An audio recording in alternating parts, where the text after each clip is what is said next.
I think what's very interesting about that site and that building is, first, it's a particularly wide site, which gives us more flexibility about what you can make. Here, we were able to actually configure the entire perimeter of the building. We were able to move parts of it farther back, parts of it farther out, take out sort of corners to create greater views.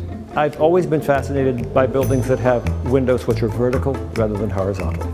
This goes back to, well, it's back to Proust, and the idea that standing here, I'm looking out, I can imagine the terrain between where I am and where the street is. There's a kind of continuity spatially about that. When a window is horizontal, it tends to become a panorama.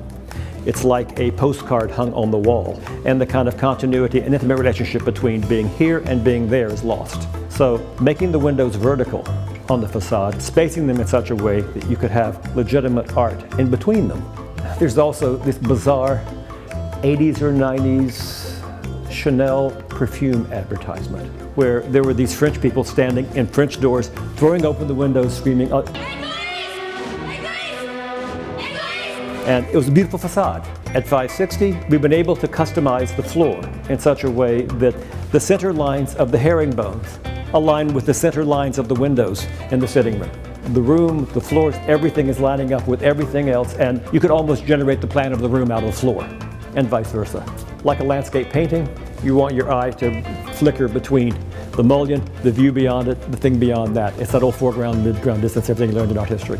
And I think that, on the other hand, when you get to the penthouse, you have in the foreground your own garden, your own landscape, and your own outdoor space.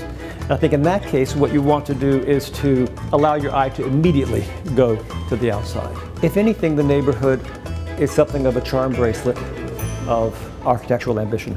I guess my idea behind the building was to make it really simple, apparently effortless, something that would, when you look at it the second and third and fourth, and 3 months later, when still uncovering things about it that are beautiful.